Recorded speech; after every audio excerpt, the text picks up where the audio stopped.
Hello everyone, I'm Chef Stephen Davis and welcome to Lionsgate Retirement Community in Voorhees, New Jersey, and welcome to our Chef's Table. We're here today with Barbie Marshall. Barbie was a contestant on Gordon Ramsay's Hell's Kitchen. Barbie, welcome. Hi Steve, thank you for having me. What are we making today? Well, today we were going to be making butternut squash soup. So we're going to talk a little bit about the butternut squash. This is a butternut squash. That is a butternut squash. And we can get this in the grocery store? You can definitely get that in the grocery store. Of course, it's a seasonal vegetable, but you'll find it year-round. So is this going to be a vegetarian soup? No. Okay. It could be if you were using a vegetable stock, but we're going to use a chicken stock in our application today. But certainly you could use vegetable stock. Okay. Absolutely. The thing about butternut squash is it adds body and it adds a ton of flavor. So what Barbie's holding is an actual butternut squash, and what we have here is a peeled butternut squash. Now I'm just going to make one little thing about peeling butternut squash and the safety of peeling butternut squash. So try and peel that with that.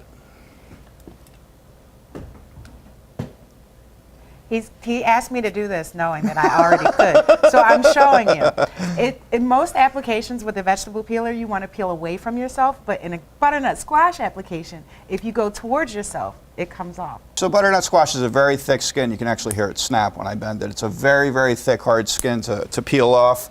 A lot of times we will do it with a knife, so we'll break it down. Even cutting the butternut squash with a knife is very difficult. So then what you're going to have is you have the top, and then down here, what are we going to have down here? So here we have the ball of the seeds. And so they're kind of in a netting. And what you want to do is you just want to take a spoon and just scrape those right out into a bowl. Unfortunately, you can't take these out and grow them because it's a hybrid. So this soup is going to be a puree soup. And what we're going to do is we're going to start with our aromatics, which is going to be our mirepoix of onions, celery, carrots, and then we're going to add our diced butternut squash soup. Okay, very good. You've done this before, right? A couple times. So I'm going to start dicing our mirepoix. I'm going to start with our onions. So you cut your onions in a different way. I do, and it's just to show, you know, if you're making soup at home, all chefs do things a different way to make it easier for themselves. So you can do that at home also. So the main thing we're looking for with our mirepoix is uniformity. Even though we're going to puree it, it's a good habit to get into, making sure everything is uniform and of the same size so that it all cooks at the same exact time. So that's a great point, Steve. It is. A lot of people don't realize that when you're cutting things the same size, even though, you know, it's a carrot, it's a celery, it's so that it will cook at the same rate. I'm going to go with our carrot. So typically what we do with the soup is we'll sweat our mirepoix by itself. I'm going to actually dice the butternut squash and I'm going to sweat it with the mirepoix. And that's just going to enhance the flavor of the butternut squash soup. You're going to get more of a butternut. You're going to taste that butternut squash soup. It's a mild flavor, so it's going to pick up the flavors of the onion, the carrot. We want the flavor of the butternut squash. So what kind of, you mentioned that there were some spices or anything else that you could add. Would you Ginger is fantastic with butternut squash. Ginger, cinnamon, nutmeg, these are all great spices to add to butternut squash soup. How about a bay leaf? You can certainly put a bay leaf. And those are the very warm spices that you're speaking of. Yep. How about the cooler spices and herbs? So maybe some rosemary. Some rosemary would be fantastic. Rosemary during, you know, around Thanksgiving, for example. You know, the flavor of rosemary is something that people really identify with. So you added a little bit of canola oil. So yeah, I added a little bit of canola oil, and I'm going to let it get hot.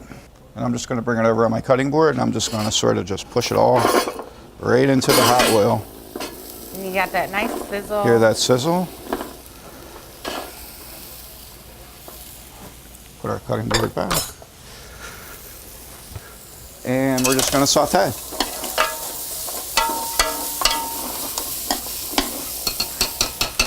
So how long would you saute?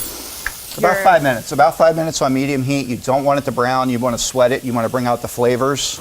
And we're going to add just a little bit of salt. So you're going to add a little bit of salt right now? A little bit of salt right now. We're going to season in layers. So you're making soup that's probably enough soup base. It's going to be about 2 gallons when it's finished. For 2 gallons of soup, but you added about a half a teaspoon of salt right now.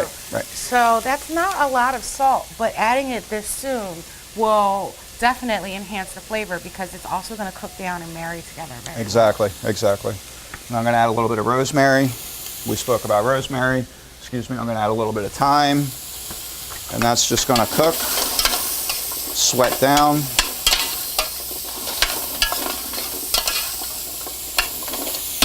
You can smell that butternut That squash already, smells right? amazing. It smells does. amazing, yeah. So it actually has almost a buttery flavor to it. It does. Yep. Could you at this point add a little bit of butter if you wanted to? You could finish it with a little bit of butter. Yeah, you could add a little bit of butter. You could add butter with the oil. Absolutely, certainly. So why don't you add butter for here for the residents? Well, there's going to be a couple reasons. One would be for health reasons. The other would be for kosher reasons. We are a kosher community. So this would be, we're going to use chicken stock, which is a meat. Chicken is a meat. Adding butter, we're not going to mix dairy and meat here at Okay. Lionsgate. Yep, yep. So I noticed that there's a mark on this bain marie. Oh, yeah. Yep. This red one. So the red lets us know in the kitchen that this is for meat only. This is not a dairy pot. Okay. Our dairy pots are blue. They would Okay. have a blue stripe on it. Yep. So now we've sweated down our vegetables. Okay. And we're going to add our chicken stock. You want me to come over Sure, with absolutely. Perfect. you? So what's our next step? So really, the next step is very, very simple. It's going to come to a boil. We're going to reduce it to a simmer until that butternut squash is nice and soft. When the butternut squash is nice and soft, there's a couple things you could do. You could puree it in a blender. You could use an immersion blender to puree it. Or you could just let the butternut squash break down, use a whisk. So here's where we're at now. Our soup is going to come to a boil. We're going to reduce it to a simmer. We're going to puree it, correct the seasonings, and serve it. So thank you for joining us at the chef's table, and thank you, Barbie, for stopping by and discussing how we make soups. Thank It was you a for pleasure to have having you me. here. Hello, everyone. Hi, Steve. Hello. This looks beautiful. Thank you. Butternut squash soup. I'm looking forward to it. I've never tasted it. It's fantastic. Enjoy. My favorite. Oh, I love it. And very nutritious.